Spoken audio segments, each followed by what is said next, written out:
All right. Well, there still are a few folks coming in here, but we can get started with our introductions. Hello and welcome everyone to our webinar, which will address the complicated relationship between Jewish communities in the South and the long civil rights movement. My name is Joanna Sirk-Smith, and I'm the Associate Director for State Outreach at Carolina Public Humanities.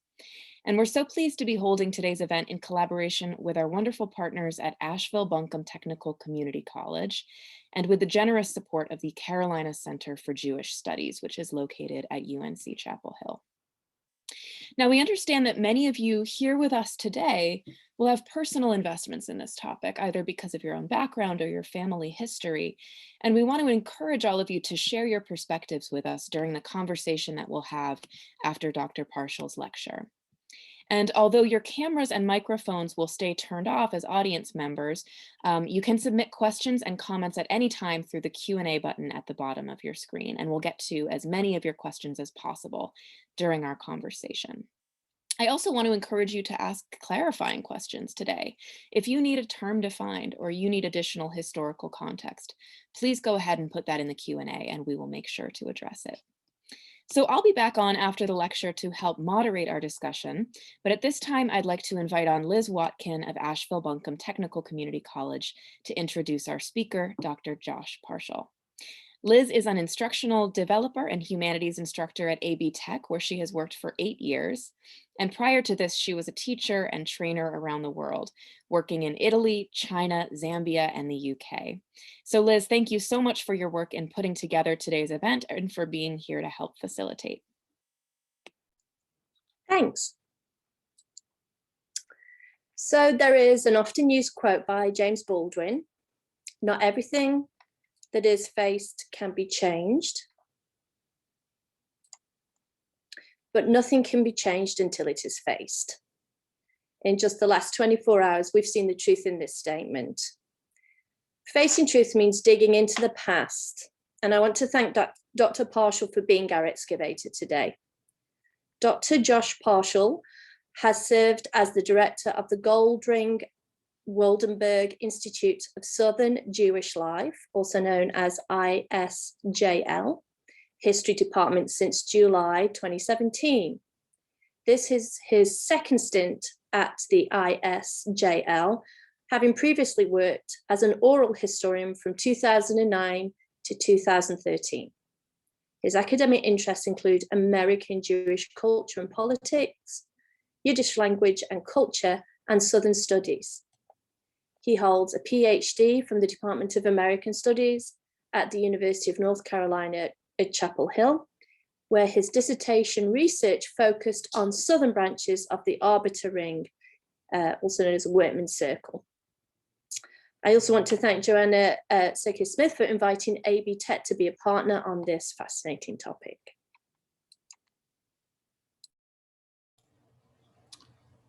Thanks for the introduction, and to Asheville Buncombe Technical Community College, Carolina Public Humanities, and the Carolina Center for Jewish Studies having me here today. As mentioned, I received my PhD from UNC Chapel Hill, and even if I'm not back in North Carolina, it's nice to be in a North Carolina with a North Carolina audience. So I'm going to take me just a second to get my screen share started. There we go. So today I'll be talking about, as mentioned, about sort of this long history of Jewish engagement with the question of Black civil rights. And we're going to start with Driving Miss Daisy. So in the 1988 play Driving Miss Daisy, Alfred Urey depicts the long development of the relationship between Daisy Worthen, a wealthy white Jewish woman born in 1878, and Hope Colburn, the African-American chauffeur who works for her, over the course of 25 years. The play and its film adaptation take place in Atlanta in and around the years of the classical civil rights movement, so the mid-50s to the mid-60s. And even as a fictionalized story, it serves as a useful entry point to the topic of Southern Jews and Black civil rights. In an early scene, Daisy complains to her son Hoke that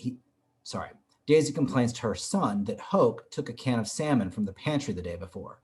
She compares Black domestic workers to, quote, children, and predicts that he will deny eating the fish. Hoke enters with a replacement can, which puts Daisy in her place.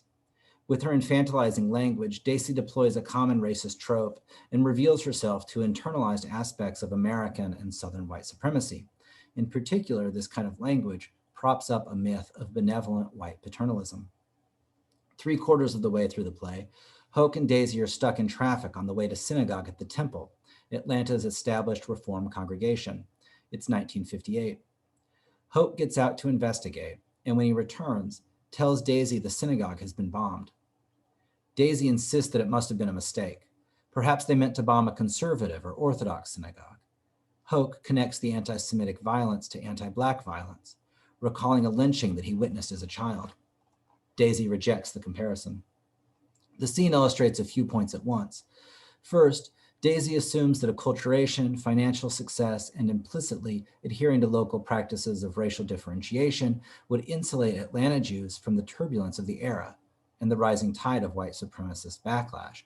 She's especially surprised that these sort of terrorist groups would target the assimilated, well-off, members of the Temple, right? This very sort of Tony Jewish institution within Atlanta, rather than say a congregation in which the members were sort of more ethnic, more markedly Jewish, and also lower class. Second, Uri uses Hoke to draw a line between anti-Jewish and anti-Black violence.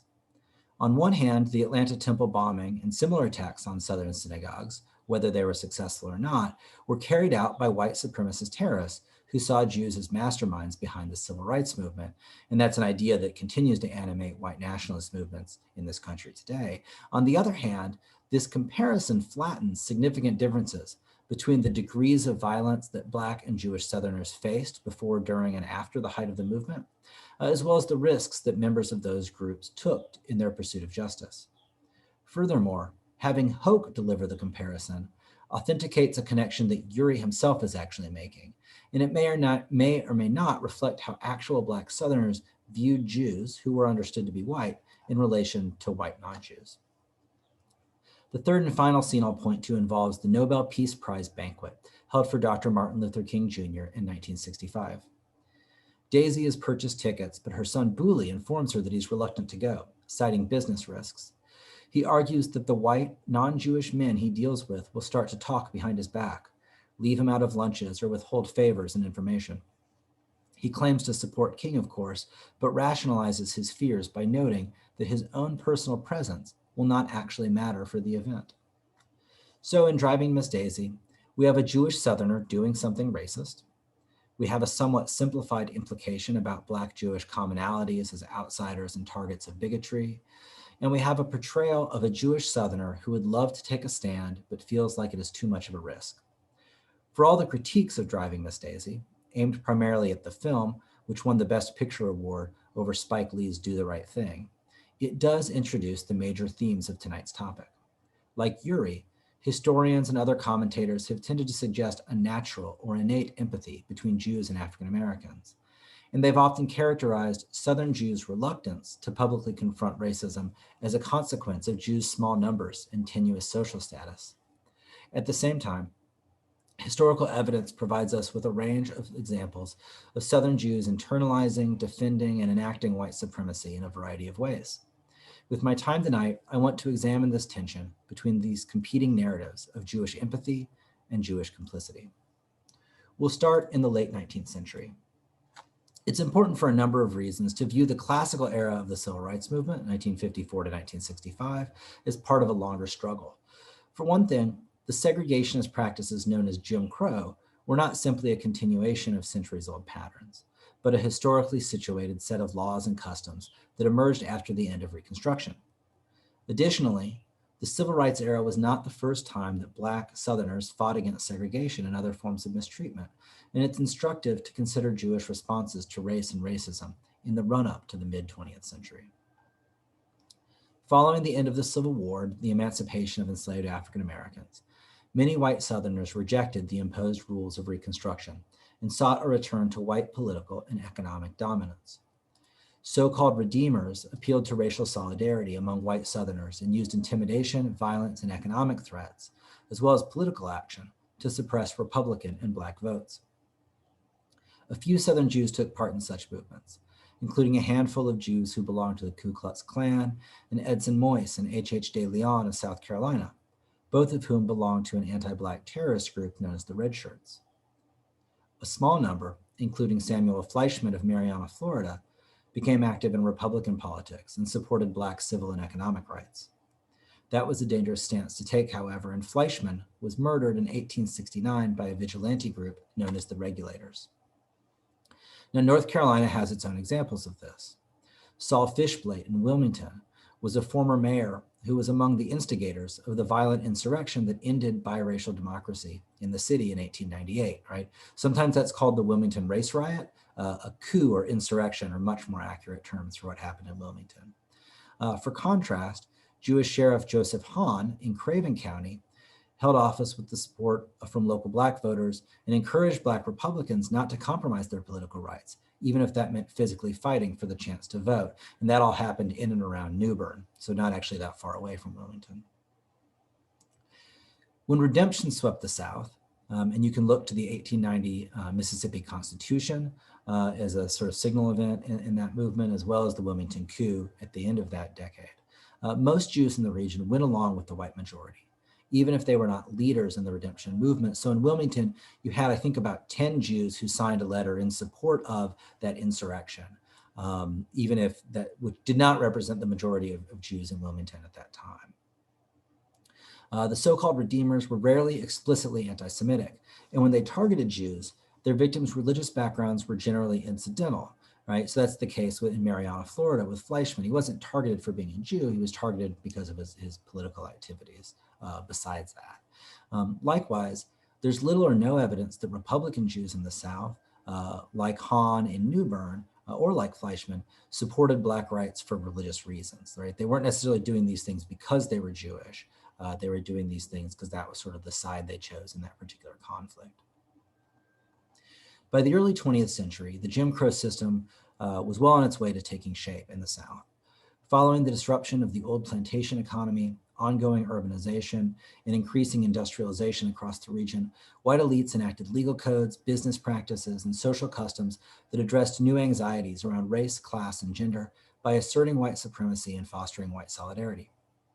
At the same time, the emergence of what historian Eric Goldstein calls racial radicalism caused white non-Jewish Southerners to look with renewed scrutiny at their Jewish neighbors. Established Jews, often native-born Southerners with roots in Central Europe, took pains to affirm their whiteness, even if they maintained some ambivalence. More recent arrivals, generally poorer and originating in Eastern Europe, tended to feel less pressure to conform to racial codes. But in the words of historian Clive Webb, quote, neither group of Jews was able to oppose or resist the basic social structures of the Jim Crow South in any direct or sustained way. Still, individual Jews in various parts of the South did push back against aspects of white supremacy. Recent immigrants often opened businesses that catered to Black customers, sometimes living in or near the segregated neighborhoods they served. Anecdotally, at least, Jewish merchants gained reputations for treating Black customers more respectfully than, say, a native-born white Southerner who owned a store would, although the evidence for that generalization is far from conclusive. Some established Jews also promoted African-American uplift in the Progressive Era. Mark Bauman writes of several examples in Atlanta, Jews who worked with groups like the Urban League or anti-lynching campaigns to secure resources for African-Americans and protest the most flagrant abuses of the era. Rabbi Ira Sanders of Little Rock, Arkansas, worked in a similar mold and even attempted to open a social work school in town on an integrated basis. These efforts were at once laudable for their time and to varying degrees deserve a critical assessment. Both Rabbi Sanders and the Atlanta Jewish progressives used euphemistic language of racial cooperation and understanding that misframed white supremacy as a bilateral conflict. And the racial uplift model of the time tends to assume Black adherence to white middle-class norms as a precondition for greater equality. Contemporary scholars like Ibram X. Kendi call this approach uplift suasion, right? Kendi notes that it places responsibility for correcting racism on the back of racism's victims, rather than making the correction of racism the responsibility of actual racists. There were Jews in the region who took greater risks in the interwar era.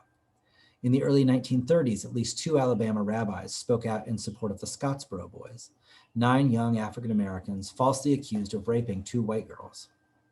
Southern Jews may have had extra incentive to avoid speaking out about this trial, as the defendants were represented by New York Jewish lawyers from the communist-affiliated International Labor Defense, right? So speaking out on this would sort of raise the specter of this idea of a Jewish communist conspiracy, which was, really on the rise in the 1920s and still there in the 1930s. One of the rabbis in Alabama, Benjamin Goldstein Lowell of Temple Bathor in Montgomery, actually resigned his position rather than remain silent on the issue. At the political fringe of the Jewish community, in some of the larger cities, members of the socialist-leaning Workmen's Circle and the communist-linked International Workers' Order supported efforts at biracial organizing and activism. The communists proved more consistent in their support for Black equality, and Sam Borenstein, a Jewish grocer in Chattanooga, ran for governor of Tennessee on the Communist Party ticket with a Black running mate. Although these individual Jews, for whatever reasons, sought to ameliorate aspects of anti-Black racism, white supremacy was a ubiquitous force in America and in Southern cultures. And Southern Jews generally accommodated themselves to the dominant ideology of their new surroundings. So in Maryland, Jewish politicians Isidore Rayner and Isaac Loeb Strauss championed a disenfranchisement bill that restricted Black voting rights beginning in 1908. It was in fact known as the Strauss Amendment. More commonly, Southern Jews understood the stark white-Black divisions of the South as a safeguard against their own marginalization. So long as they upheld the hierarchy and barring certain minor disadvantages, they would reap the benefits of white identity. And there's a local Asheville example of this. With the Vance Memorial, actually that was recently, I believe there was a recent vote to remove it. Zebulon B. Vance was governor of North Carolina, both during the Civil War and immediately following Reconstruction. He was known as, he's the redemption governor of North Carolina. He supported Black disenfranchisement, but he was also well known for his positive attitudes towards Jews. He had this famous speech he would give about the scattered nation. He'd give this speech, dozens of times. And it's been printed in various publications. Asheville Jews, especially the prominent merchant Solomon Lipinski, were strong supporters of the erection of the Vance Monument in Pack Square in 1897. Jews in Asheville and nationwide continued to praise Vance for his tolerant views on Jewish religious difference during the early 20th century. In 1928, the local B'nai B'rith, which is a national Jewish fraternal group, dedicated their own Vance Monument, one of several memorial boulders placed in the courtyard of Calvary Episcopal Church. In the late 1930s, the B'nai B'rith, so a decade later then, the B'nai B'rith raised funds to help the United Daughters of the Confederacy place a bronze plaque near the downtown monument. And the group was involved in Vance commemoration for decades. This sort of involvement of Jews in Confederate commemoration at once, I think, provides cover for Southern white supremacists to say, look, we're tolerant, right? We're tolerant of Jews. It shows some level of cosmopolitanism at the same time.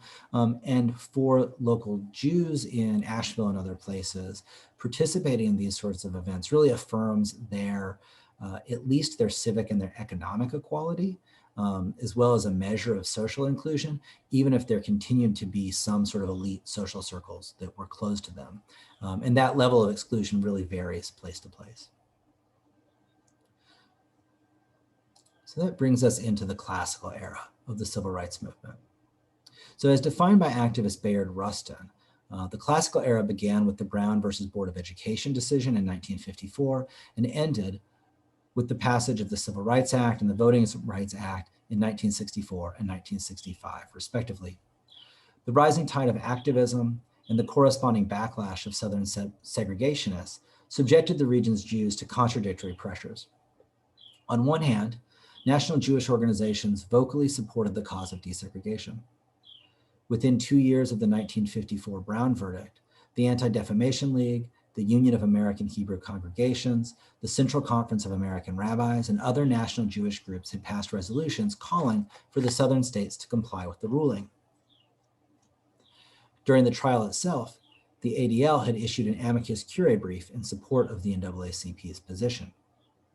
Additionally, Northern Jews marshaled significant financial support for civil rights organizations, including CORE, the Congress of Racial Equality, SNCC, the Student Nonviolent Coordinating Committee, and the SCLC, the Southern Christian Leadership Conference.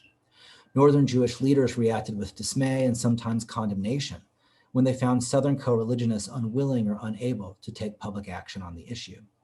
In some cases, Southern Black leaders also looked to Jews for support.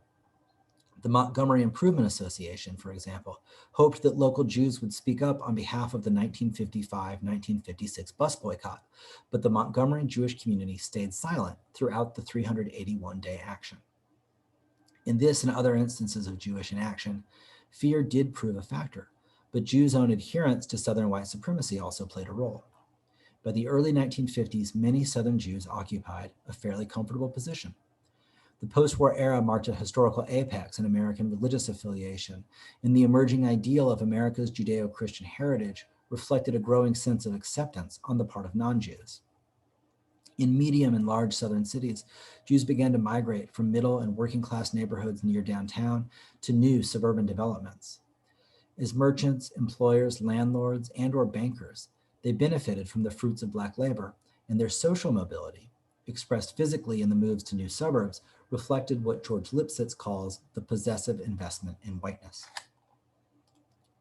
In addition to their material interest in maintaining the status quo, Southern Jews, like other Americans, absorbed a steady stream of racist anti-Black messages. In small towns and large cities, the daily reality of Southern life reinforced the idea of Black inferiority. From popular songs to criminal law, American culture assumed Black people to be weak, violent, jolly, untrustworthy, overly sexual, and immature, right? And you can even see the contradictions among these different stereotypes. At the same time, Confederate memorials and Old South pageantry presented a romanticized view of antebellum culture that framed enslavers as a noble and benevolent working class that had been unfairly stripped of power and status. Jews not only consumed these messages, but they also participated in their dissemination through blackface minstrel performances, plantation-themed social events, and acts of Confederate commemoration. As the civil rights movement gained momentum in the post-war era then, most Southern Jews had absorbed the region's potent forms of white supremacy for years and had a material stake in defending structures of inequality. This was even true for those who questioned the received logic of Jim Crow segregation. As Southern Jews continued to internalize and benefit from white supremacy, they also faced renewed pressures to distance themselves from civil rights causes. In 1951, Jewish institutions in and around Miami had suffered from a rash of attempted bombings, most of which had failed. Shortly afterward, anti-Semitic literature from the Christian Anti-Jewish Party began to appear regularly in Atlanta. Within months of the Brown decision, segregationists in Indianola, Mississippi founded the White Citizens Council, which quickly developed into a regional movement. The Citizens Councils presented a respectable middle-class facade, but they used threats and intimidation to recruit reluctant members and silence moderate liberals. While the local and state council groups often made efforts to distance themselves from open anti-Semites, anti-Jewish literature often circulated through the organization. Outside the councils, extremist white nationalist organizations used the threat of desegregation as evidence for a global Jewish Bolshevik plot in which Black activists were merely pawns.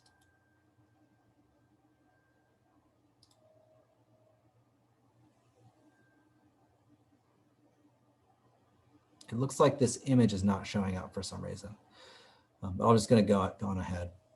The presence of overt anti-Semitic rhetoric in the massive resistance movement alarmed Jews inside and outside the region and remained a problem throughout the period. In 1957 and 1958, the inflammatory speech turned to violence with a series of attacks and attempted attacks on synagogues and community centers. The chain of incidents began with a failed bombing attempt at Temple Beth El in Charlotte in November 1957. 5 more attacks followed over the next 5 months, though most of these resulted in fuse failures. Temple Beth El in Miami and the Nashville Jewish Community Center did sustain damage, however. Then the temple was bombed in Atlanta in the early morning of October 12, 1958. The repairs were estimated to cost $200,000. So these attempts to terrorize the Jewish community were seemingly but not provingly based on the idea of Jewish involvement in the civil rights movement. But at that point in 1958, of the places I mentioned, only the Atlanta congregation had a real record of engaging with the struggle for Black equality, and that was due to the leadership of Rabbi Rothschild. Nashville Rabbi William Silverman actually remarked that he was embarrassed at the local community's silence on civil rights prior to the attack there. Bombings did instill fear in some cases, but they also galvanized local Jews, right? Why not speak out if you're going to be targeted no matter what? And they swayed public sentiment against at least the violent edge of the segregationist movement. It also forced the hand of federal law enforcement in some cases. So what did Southern Jews do? I should also note, we need to keep the context of Black church bombings in mind, right? When we're talking about these synagogue bombings, because the violence against Black institutions was much more widespread and less likely to draw intervention from federal authorities. So a few Jews figured prominently in this segregationist Black backlash to the Brown decision, as well as to the rise of Black activism. Al Binder, a Jackson, Mississippi attorney, was, quote, one of the most articulate spokespersons in defense of segregation, according to Clive Webb. And he served as the prosecutor in the case against the Freedom Riders in 1961. In the South Carolina legislature, Speaker of the House Solomon Blatt helped to delay statewide desegregation until 1970. Saul Tepper of Selma, Alabama, served as the mouthpiece of Selma Sheriff Jim Clark, right, who's infamous for the Bloody Sunday attacks and then the continued violence against activists that took place, throughout the spring of 1965 and culminated in the march from Selma to Montgomery. All these examples of fear appear in Clive Webb's book, Fight Against Fear, and Webb rightly notes that the most notable Jewish segregationists acted as individuals. The exception to this was the Delta chapters of B'nai B'rith here in Mississippi, which actually split from the national group in sort of opposition to the national group's support of desegregation in the NAACP. Still, the very existence of these ardent segregationist Jews indicates that Jewishness alone was not a surefire inoculant against white supremacy. Furthermore, such segregationists gained credibility as representatives of the general Jewish view whenever other Jews remained silent. So the image that should be showing up right here is a pamphlet that was published by the Citizens Council of Greenwood, Mississippi, in which a local Jew sort of presents his case for maintaining segregation. Part of what's interesting about that pamphlet is that it's pretty much boilerplate segregationist thought and doesn't really engage, say, Jewish religious thought or ethics in a meaningful way. So more common than the firebrands like Saul Tepper were Jewish merchants who joined the local white citizens council under duress, or those individuals who simply sought to avoid controversy by remaining publicly neutral. The average Southern Jew was neither a diehard segregationist nor a vocal proponent of Black civil rights. Studies and surveys from the 1950s and 1960s suggest that Jews in the South were much more likely than white Southern Protestants to view desegregation as inevitable and in general desirable. They were also, quote, about 1/3 as inclined to describe African Americans as, quote, constitutionally inferior. At the same time, the anecdotal notion that Black and Jewish Southerners enjoyed mutual respect was not a given. A 1959 study in the Deep South suggested that African Americans there suggested that African Americans in the Deep South actually thought that Jews were more racist than non-Jewish white Southerners. In the same year, only 15% of white non-Jews reported that Jews were more supportive of Black civil rights than other white Southerners, right? So there's a lag in public perception of Jewish empathy compared to what Jews themselves were reporting in these polls, right? So Mark Bauman, an important historian of Southern Jews, explains this discrepancy as one of private attitude versus public action. It might also be worth asking whether Southern Jews felt compelled to present themselves as more tolerant or more racially liberal in the context of the poll, even when they remained fairly comfortable with the status quo of racial segregation. As for Southern Jews who took tangible action in support of Black civil rights, their work depended on both their personal strengths and interests, as well as the challenges of the local environment. Rabbi Alan Krauss, who interviewed several Southern Reform rabbis on the topic in 1966 while he was in rabbinical school, divided his interviewees into two groups: those who worked in the land of the almost possible and those who worked in the land of the almost impossible. In the more progressive cities of the South, such as Atlanta and Nashville, rabbis and lay Jews were not the only white residents who supported desegregation. They had the possibility of working as part of interfaith communities in liberal social welfare organizations. Rabbis in these communities preached racial tolerance from their pulpits and even made public statements without significant pushback from their congregants. Rabbi Feibelman in New Orleans, for example, had hosted interracial groups in Temple Sinai since the late 1940s. And Rabbi Jacob Rothschild in Atlanta was among the co-chairs of the Martin Luther King Jr. Nobel Banquet in Atlanta in 1965. In the land of the almost impossible, rabbis and other Jews acted with fewer white allies and at much greater personal risk. Perry Nussbaum, rabbi of Jackson, Mississippi's Beth Israel congregation from 1954 to 1973, had already served at a number of congregations and intended to ride out the remainder of his career in the quiet South. Instead, he stepped into a deep South pulpit right as the Brown decision inaugurated years of civic tension and social unrest. Nussbaum already struggled to connect with congregants. He was opinionated and domineering. In his first years at Beth Israel, he alienated some members of the highly acculturated congregation with his insistence on greater ritual observance. Then, in the early 60s, he began to speak out on civil rights, although, as Webb points out, his work was more clandestine than counterparts in larger and more progressive cities.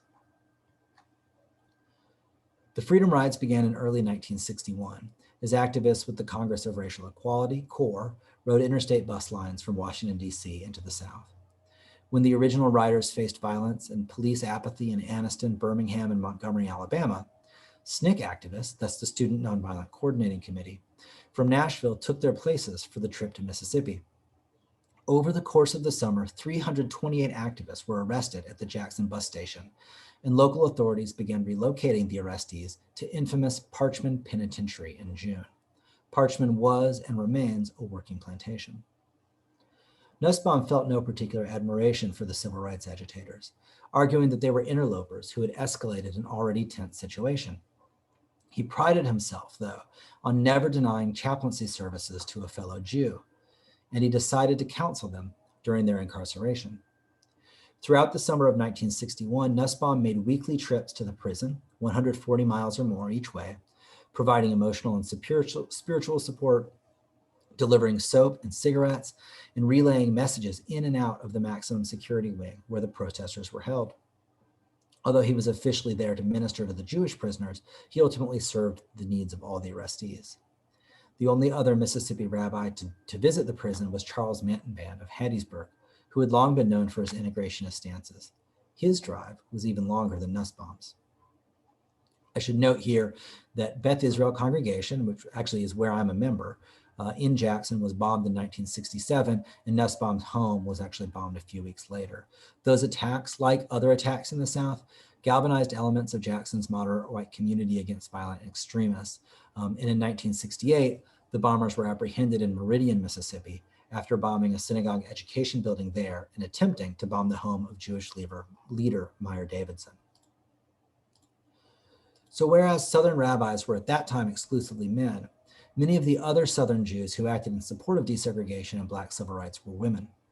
In Little Rock and in other cities, Jewish women helped lead efforts to keep public schools open when segregationist politicians moved to close schools rather than integrate. Gertrude Wheel, a wealthy clubwoman and progressive in Goldsboro, North Carolina, was already in her 70s when the Brown decision came down. She had developed from a cautious race moderate in the 1920s into an unapologetic integrationist by then, and fought against the foot-dragging of white North Carolina politicians. In 1958, Wheel and her family donated a plot of land and $30,000 for a new but segregated park and swimming pool in a Black neighborhood in Goldsboro. At 83 years old, she wore a robe with an old-fashioned swimsuit underneath to the 1963 dedication and inaugurated the pool by diving in and then, quote, inviting the excited children to follow her. There's a great biography of Gertrude Wheel, by the way, by Leonard Rogoff, who is really the preeminent historian of North Carolina Jews. So in addition to these examples of Southern Jews acting both against and in support of movements for Black equality, Southern Jewish responses to the arrival of Jewish activists from the North provide some critical illustrations of their attitudes. During the 1950s, conflicts between Southern and Northern Jews over civil rights took place primarily at a distance through the medium of national organizations such as the Anti-Defamation League, which at the time was a part of B'nai B'rith, through the American Jewish Committee and the Union of American Hebrew Congregations.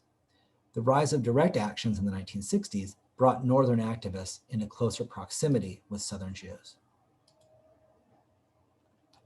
Southern Jews redoubled their efforts to distance themselves from the movement. Whereas they had once denounced statements and decisions by Northern-dominated national bodies, they now faced the overrepresentation of Northern Jews among white civil rights activists. Among the white participants in the 1961 Freedom Rides, for example, an estimated 50% or more were Jewish. One ambitious estimate suggests that 2/3 of white participants were Jews. In Birmingham, the local B'nai B'rith president anxiously denounced the group to the press.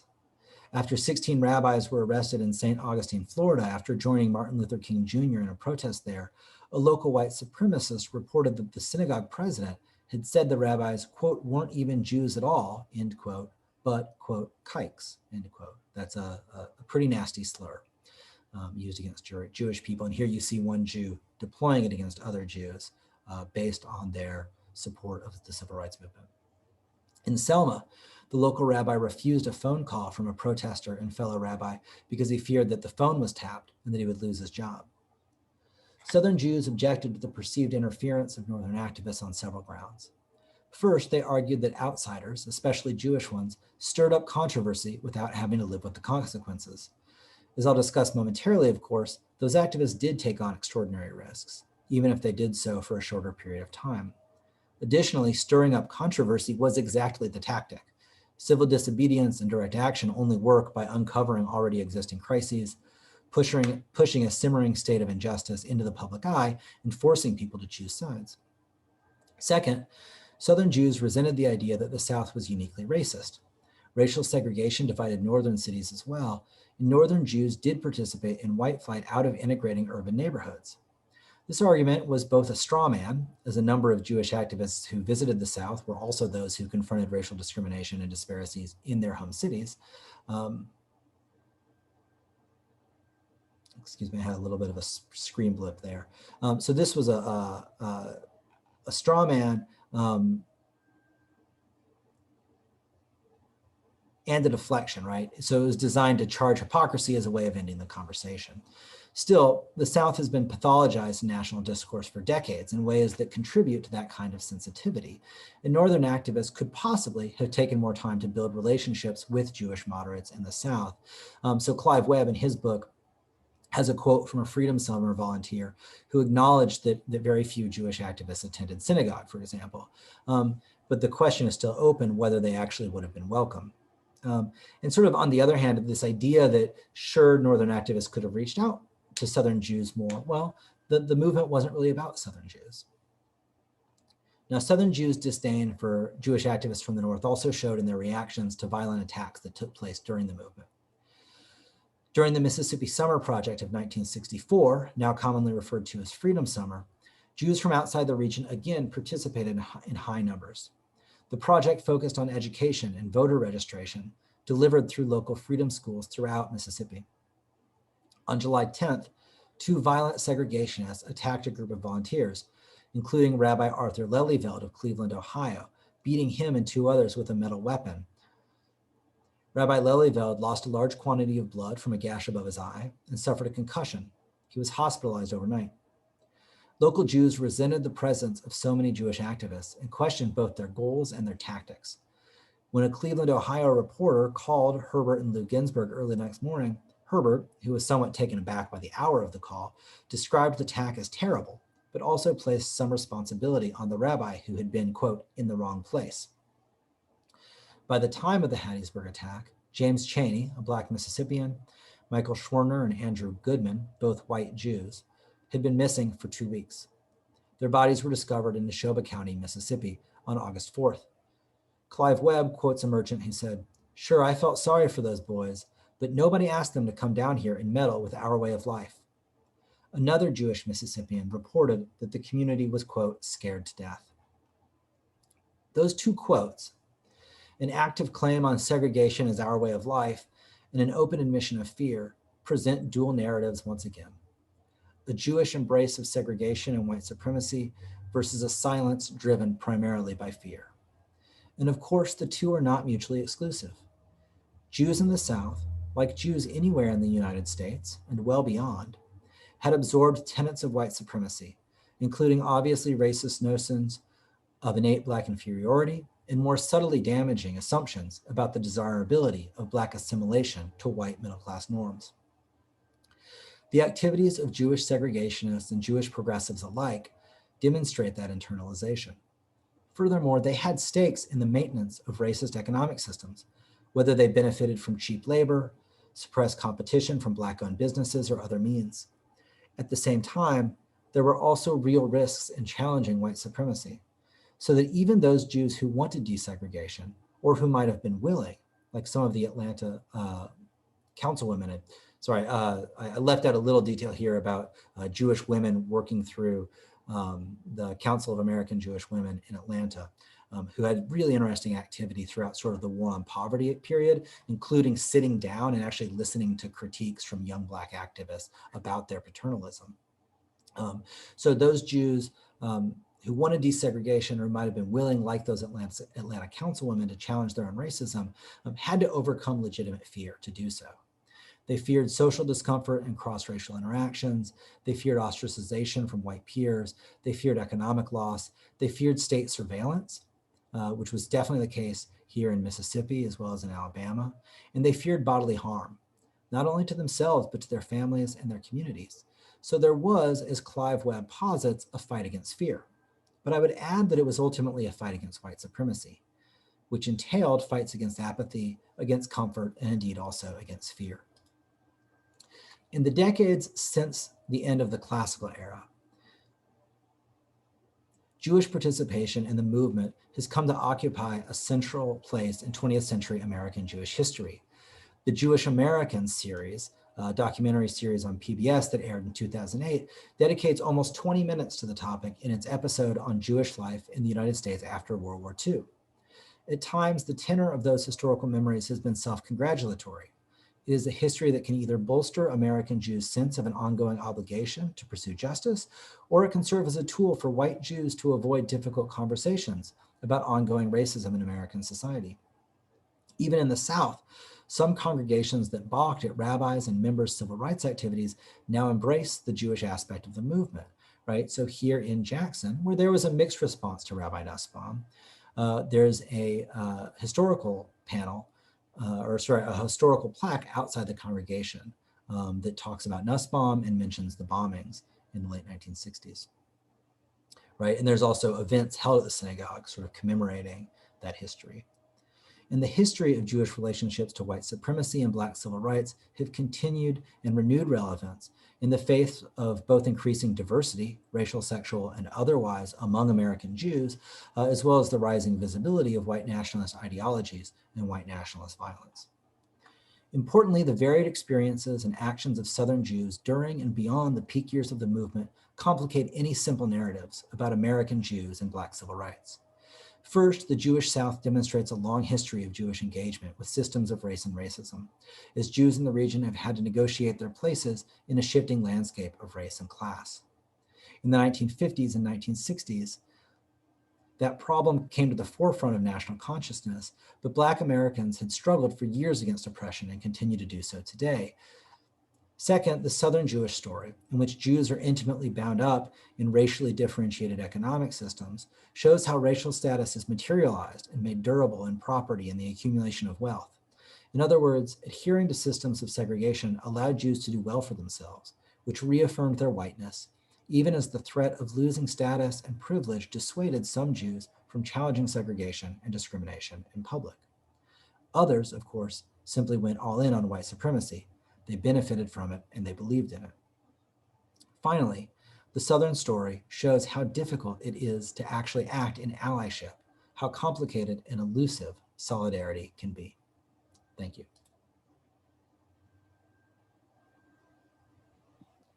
Thank you so much, Dr. Parshall. You have given us so much to think about here, in describing a history that is hugely shaped by anti-Black racism, but reminding us that this is still a multiracial history with layered hierarchies, with layered identities. And I'm glad that now we have a chance to dig into these themes a little bit more with you in a Q&A here. So I would invite our audience members, please feel free to submit any questions that came up for you during the talk using the Q&A button here. And I'll get started by raising a few questions that came up in the actual registration process. So some folks were curious to hear a bit more about the background of these deep communities in the South, of Jews in the South. Where had they originally emigrated from? How long had they been in these regions? I know you mentioned that these are long histories of Jewish communities in the South. So could you just tell us a little more about that? Yeah, that's a great question, because it's hard to sort of tell this story without a lot of background in multiple directions. Jewish settlement in the South goes back to the colonial era. Both Charleston and Savannah had Jewish populations prior to the Revolutionary War. In the early years of the 19th century, Charleston, South Carolina actually had the largest Jewish community in the country. New York surpassed it in 1830. At which point, Charleston had like 600 Jews. And then New York, of course, continues to have exponential Jewish growth, while Charleston's Jewish population remains at 600 for a few decades. So throughout the 19th century, basically Jewish migration sort of worked their way westward and inland around the South. You see Jews traveling up waterways. So first settling in, say, New Orleans, and then establishing a presence in places like Vicksburg and Natchez here in Mississippi. Mm-hmm. And we're really talking in the mid-19th century, primarily about Central European Jews who find their way to the South as merchants or peddlers. And that sort of trend sort of reiterates itself as different parts of the South experience their own population booms, as you see economic developments lead to sort of ebb and flow of migration to different places, and in sort of subsequent waves of Jewish migration. So in the early 20th century, you're talking about more Jews from the Russian Empire. When I talk about, say, Workmen's Circle or the International Workers' Order, these are Jews from Eastern Europe, from the Pale of Settlement primarily, who come a little bit later, but again, sort of engage in peddling, in merchant trades, and then who sort of find their way into other avenues of economic activity after that. But like those Central European Jews who arrive in the mid-19th century, by the late 19th century, they're really diversifying their economic activities, and they're starting to find their way, they might own cotton gins, or they might own land that they rent out to farmers, whether white or Black, or they might be involved in some small industry. Later on, they get real involved in scrap industry. So anyways, that's like a little bit, I think, the little thumbnail of Jewish settlement. Thank you. That's very helpful. And, I think one of the things that is most complicated in thinking through, Jewish identity, especially after the experience of immigration, is grappling with both Judaism as a religious identity, a cultural identity, and then also an ethnic identity. And so in thinking about these Jewish histories in the South, was participation in Jewish religious life kind of always a core feature of Judaism in the South? Yeah, that's I'm super impressed with that question. So first of all, yeah, a lot of, depending on where I give this talk and who I'm speaking to, I do note up front that, right, we see Jews as an ethnic minority, as a religious minority, and in some cases portrayed as a racial minority. So depending on sort of who is talking and where, Jewish difference can sort of operate in different ways. In the South, Jews tend to be historically highly, there's a pretty high degree of participation in synagogue life in the South, because you lack the type of dense Jewish population centers that allow you to maintain an ethnic Jewish life without synagogue affiliation. Mm-hmm. So North Carolina is interesting because North Carolina never has a big Jewish center. It has lots of small centers. So there's a reasonably high number of congregations in North Carolina, say in the mid 20th century, but I mean, none of them are that large. So you've got, whether it's Asheville or Goldsboro or or Durham or wherever, you've got a lot of smaller congregations. And if your only way of being Jewish is joining a synagogue, you're going to join a synagogue, when maybe in a city like New York or even Atlanta, you might not have done so. And I would say in the South, by the end of the 19th century, the Reform movement is pretty much predominant. You see a really high rate of affiliation among Southern congregations with the Reform movement, in part because they're in these small town contexts where there's a pretty high degree of pressure, might be a strong word, but there's a strong pull to be in a congregation that feels acculturated, that a non-Jew could walk into and wouldn't feel too foreign. So you see things like family seating rather than split seating between men and women, which is an Orthodox custom. You see the addition of instrumental music as accompaniment. So you have organs, like church organs in some of these congregations. You see prayers in English, and you also see a shift from having, say, instead of a Saturday morning service, which is most common in Orthodox communities, you have a Friday night service, sometimes even a Sunday morning service. Because of course, like, Jewish shopkeepers can't be in synagogue for half the day on Saturday. Right. Their shops, right? There's also some self-selecting, right? If you're really Orthodox, the South's not the best place to be because market day is Saturday, and there's often even laws against doing business on Sundays. So. Okay, thank you. That's very helpful. Now, I would love to call back to a specific little fact that you shared near the beginning of your talk about a handful of Jews who belonged to the KKK during Reconstruction. And I'll just speak personally. I mean, that was very surprising to me because I think we identify the KKK so strongly now, not only with anti-Black racism, but with anti-Semitism. So could you just tell us a little bit more about that? Yeah, I don't know a ton about that particular instance. I think we're talking about very, very early days of sort of, because the KKK is one of a number of anti-Black white vigilante groups in the South. Typically, although the Klan nationally had an anti-Jewish stance, typically they were much more focused on anti-Black racism than they were on Jews. And then at a local level, you see anecdotes in the South that are pretty common about people who might express sort of a general anti-Semitic view, but not attach that idea to the local Jews they knew. So, like, there's a difference between the Jew, I mean, you see this with anti-Black racism as well, right? There's like, well, our Jews are fine. It's those other Jews that are, whatever stereotype you want to use. And so there's a lot of, Southern Jews have a lot of lore, like sort of folkloric little family stories and stuff about the Klan, the common one.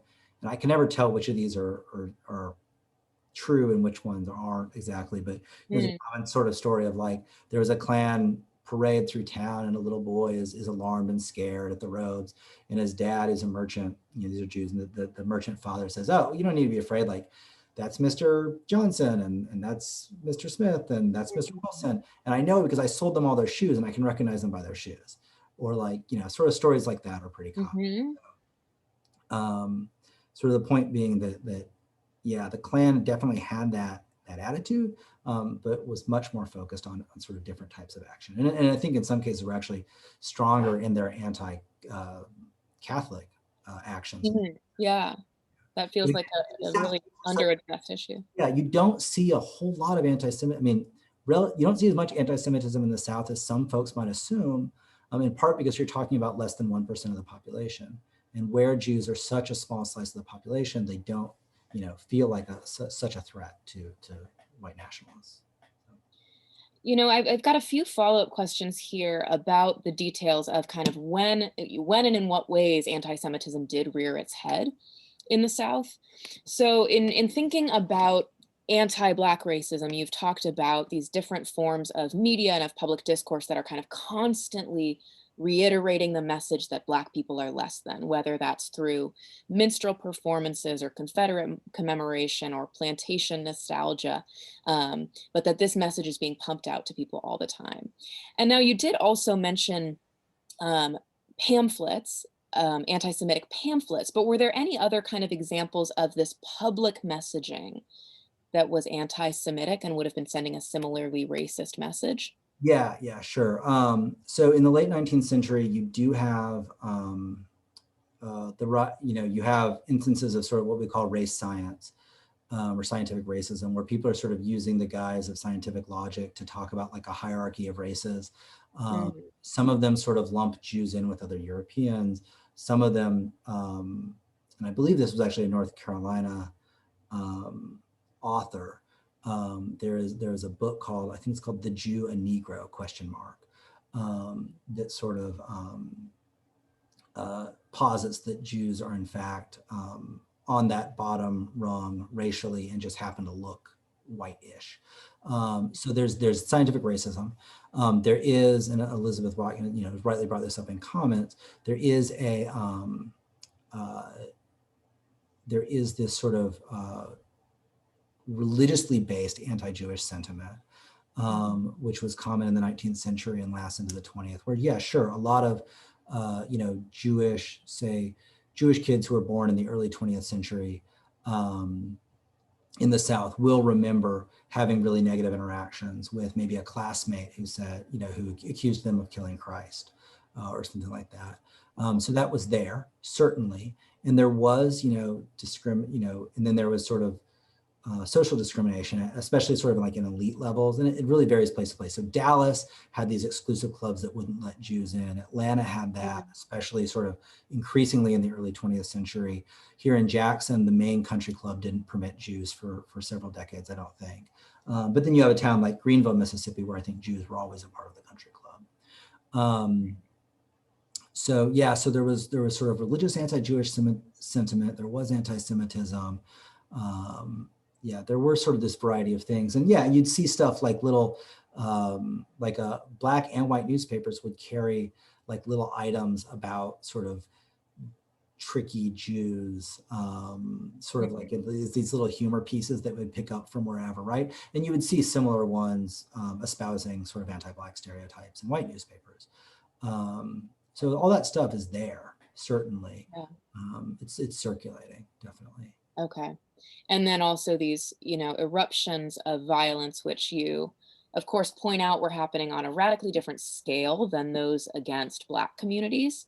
But, from synagogue bombings to things like the example that comes to my mind is the lynching of Leo Frank, which, of course, unlike the synagogue bombings, which seemed in response to the relationship of these communities to the civil rights movement, that seemed like an anti-Semitic incident unrelated to anti-Black racism. Yeah, I mean, I suppose it's all related, but yeah, not in the same way. Yeah, well, I mean, the Frank lynching is interesting because, for a whole bunch of reasons, but in part because you actually see sort of a suspension of the usual rules because he's convicted on the basis of testimony from a Black worker, which in a lot of cases wouldn't happen. So just nationally, a really good way to think about the relationship between anti-Black racism and anti-Semitism. There's a relationship and there's also really important distinctions. And one of those distinctions is that anti-Semitism tends to be much more cyclical. It's not there are eras where it's really not that publicly visible. And then there's areas where it really becomes more visible. During the Civil War, nationally, there's more visibility of anti-Semitism. During the sort of 1890s into the 19-teens, there's sort of, again, like a more visible anti-Semitism. And then the Frank case really is interesting in some ways because it's so exceptional. I mean, it doesn't have a lot of analogs, but you do see a place where essentially a Jewish person becomes an easy scapegoat for anxieties about urbanization, industrialization, and the perceived sort of threat to white purity, right, expressed in the sort of symbol of the victim, Mary Fagan, who was a white girl. Kind of cyclical scapegoating. Yeah.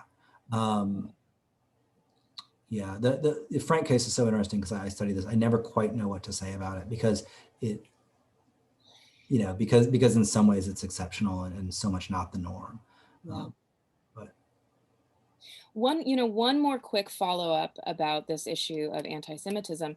We have a question from a listener who writes, I'm from a large northeastern city. I've lived here for a couple of years though, but my impression is that Jews are more discriminated against in the South than in the North. Does this historically hold up, or is this itself a stereotype about the South?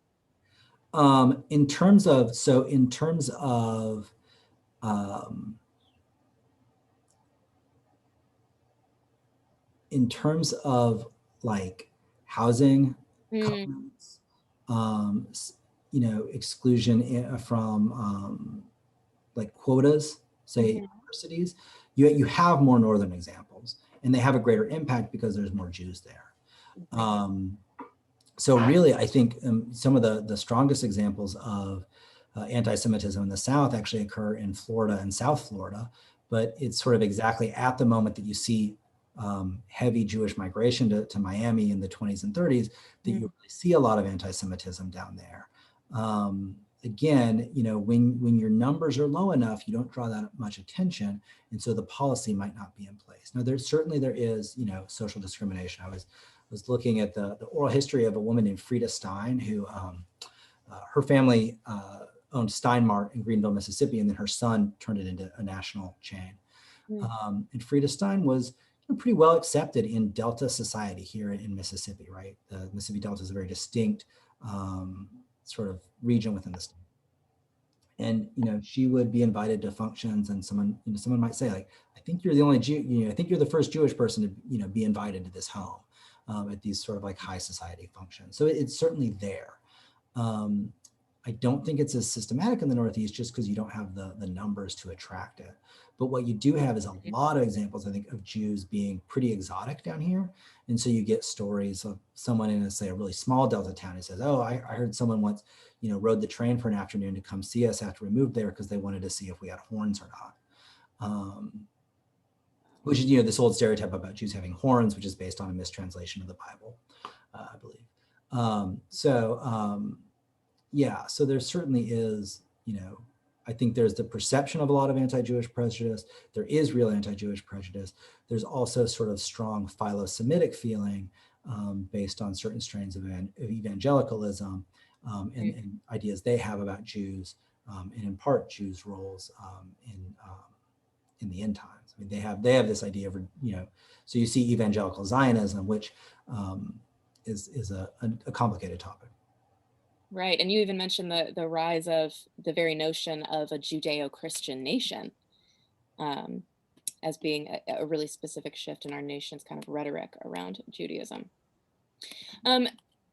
Another really small point that you raised in this lecture that I would love to turn back to here is the anecdote that you gave about the Jewish leader who was using a racial slur against a fellow Jew in the midst of these heated debates around civil rights. And so it seems like part of what you're describing here is the civil rights movement spurring conversations within Jewish communities about what Judaism is, what are its core values, what sets Judaism apart. And so I wonder if you could speak a little bit to this dynamic about self-definition during the civil rights movement. Yeah.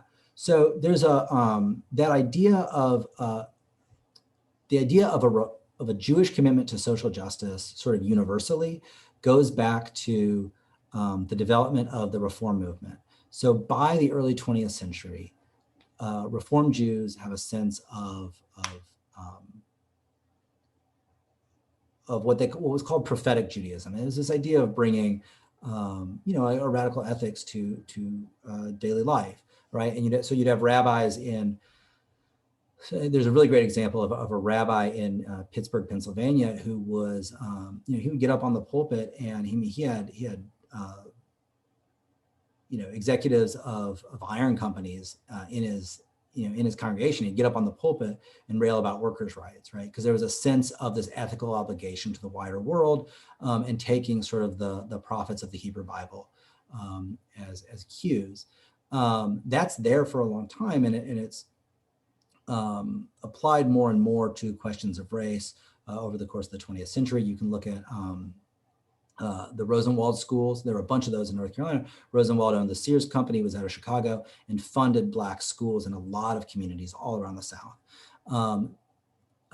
As the civil rights movement comes along, and as these national Jewish organizations, start to get involved one way or another, yeah, there is this big debate among Southern Jews who, who feel like this is overstepping the bounds. But I think this continues to be the case in the Jewish community, is the debate over, where, like, who are your obligations to, right? There are portions of the Jewish community who see Jewish obligations as first and foremost to other Jews, and will say so vocally. There are some who will say so in more subtle ways, and there are some people who are really push for some idea of Jewish ethics or Jewish responsibility that's much more expansive of that, and that takes in, I think is trying to incorporate sort of a broad, sort of liberally minded idea of America. And then this is just sort of one of many tension points, I think, that we could get to. Yeah. And in ways, although certainly with added complications, it seems like that kind of parallels these crises, really, for lack of a better word, crises in other religious groups, in Christian denominations, who are splitting over the issue of slavery, or splitting over the issue of transgender and LGBTQ rights these days. These kind of moral junctions in our nation's history really force those reckonings within religious traditions. Absolutely, yeah. It doesn't force a split in the Reform movement, partly because there's not enough Jews in the South to really go off and have a breakaway movement. And then for a variety of other reasons, there's at least the sort of standard historiography is that Jews sort of turn inward in the late 60s and early 1970s and become a little less focused on civil rights activity. But that's a topic for another time and another expert. Yeah. Now, you mentioned the difference between perhaps private attitudes around race and public telegraphing of those attitudes, or public action, saying that there's a dissonance between the way that African Americans in the South are perceiving Jewish attitudes towards the civil rights movement, and then what Jewish communities are themselves reporting. So one of our audience members asks, if a Jewish ally did want to identify themselves to Black civil rights activists as an ally, as a supporter, how would they go about doing that? That's a great question. So, we can look at some of the things that Jewish folks did. There's a wonderful woman, B. Gotthelf. She lives in Atlanta now. She's over 100 years old, who is from Jackson, Mississippi, and who was involved in, she's involved in a couple things, but she would actually go to cross-racial organizing meetings in Mississippi in the 1960s, which meant, I mentioned state surveillance. So here in Mississippi, we had the Mississippi Sovereignty Commission. I'm not sure if North Carolina had a similar sort of state agency for surveillance. But her license plate was taken down and was entered in records as a white person who was at Tougaloo College, which is a private Black college north of town.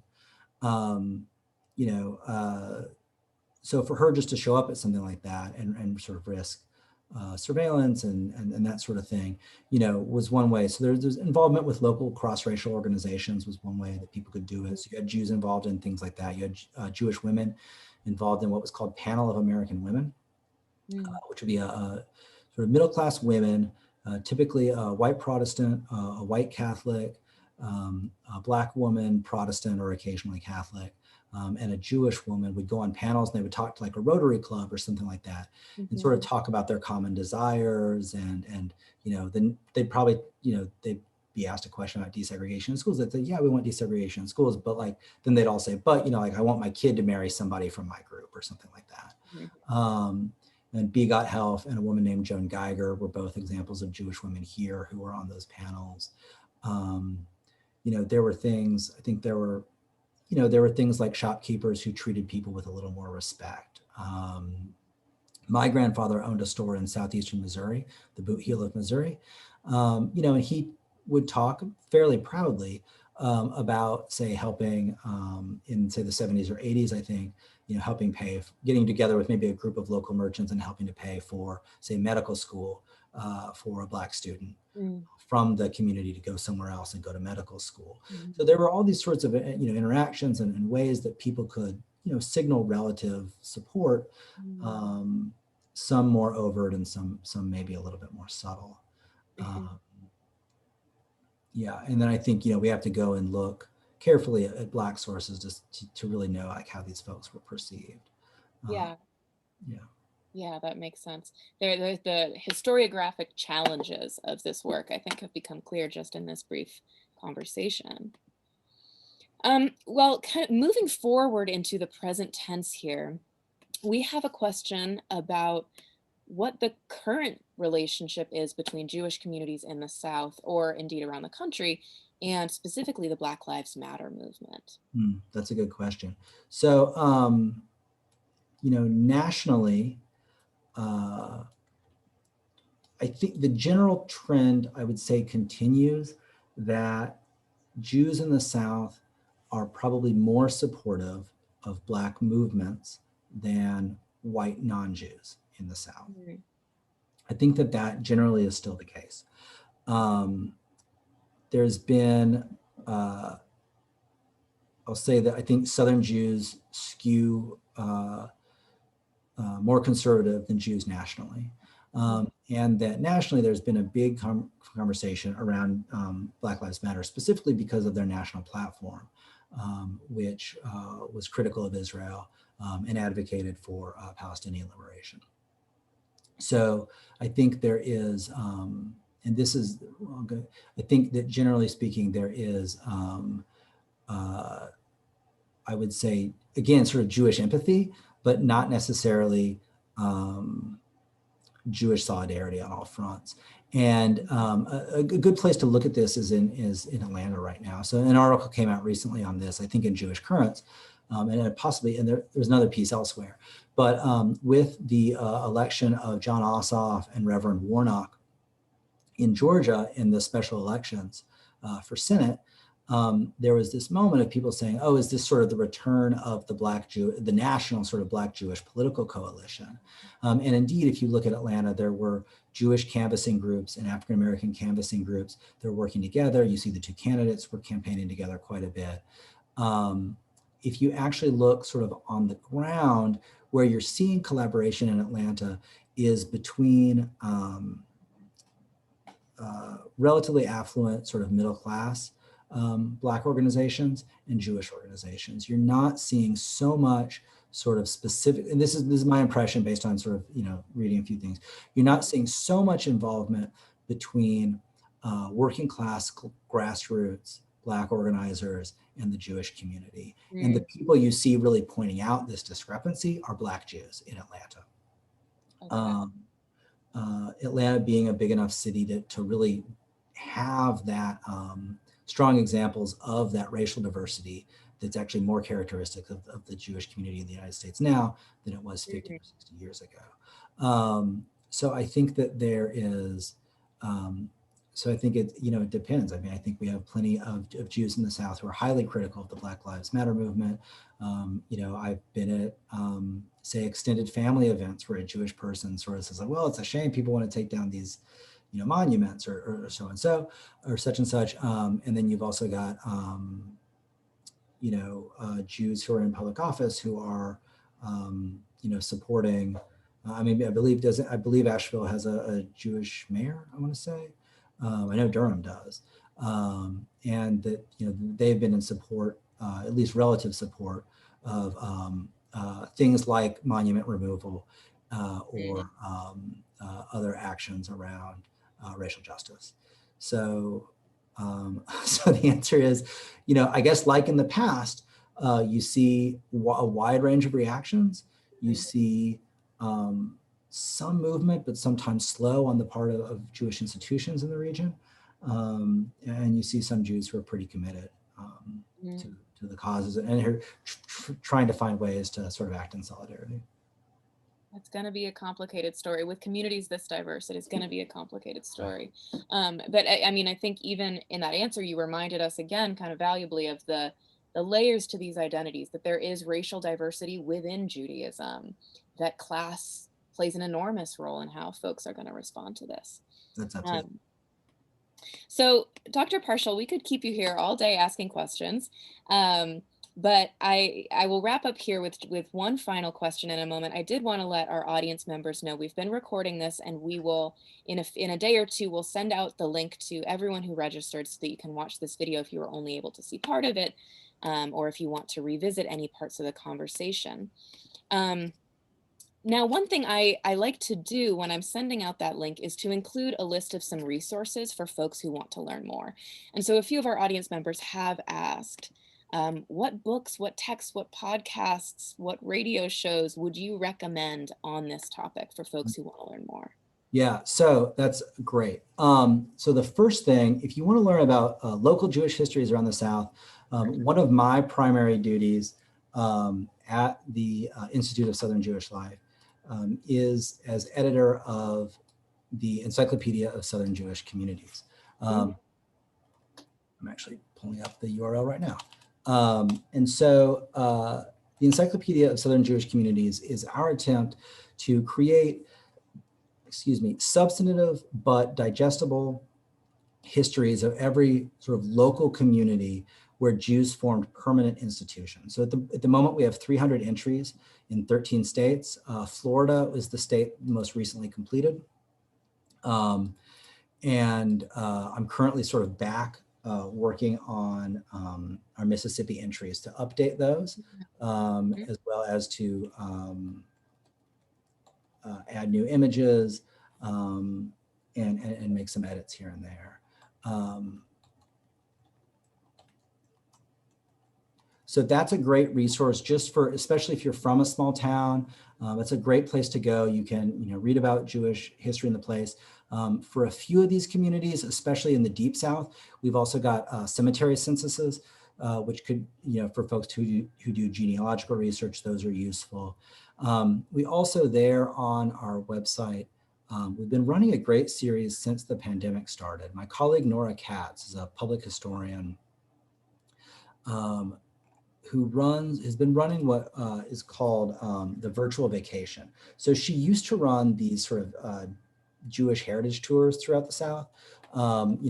Folks might go to Memphis, travel down through the Delta, meet some Jewish communities, visit a historic synagogue in Natchez, Mississippi, and then head on down to New Orleans. Increasingly lately, we've found Jewish groups from the North who are really interested in doing civil rights tourism, who do, say, like an Atlanta to New Orleans tour, stopping in Montgomery and Birmingham. But the ISJL Virtual Vacation Series is a way of sort of providing some of those experiences to folks who might not be in the region that started in the pandemic. And so Nora's been doing just a great job with these virtual vacation series. The most recent ones, she did sort of a two-part series on Jewish involvement in country and bluegrass music. There's also like a version of the talk you just heard on there. So the virtual vacation is a great place to go.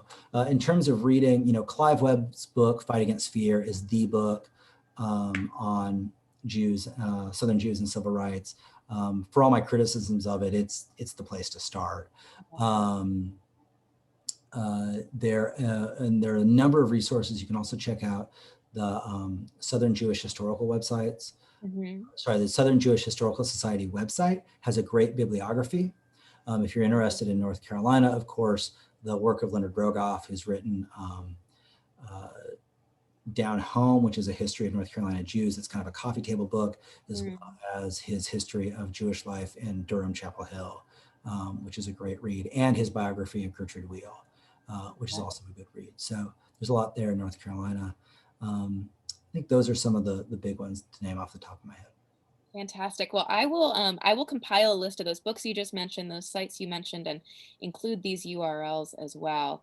And when I send out the recording, I'll include those as well. So everyone who came today, if you want to continue the conversation, continue exploring these themes, you can do so. Well, Dr. Parshall, thank you so much for taking the time to be with us today. A huge thank you to Liz Watkin and to Barb Browning of AB Tech for all of your work in putting this event together and in co-hosting it. And thank you to all of our audience members for your thoughtful questions. We hope to see you at another event soon. All right, take care, everyone.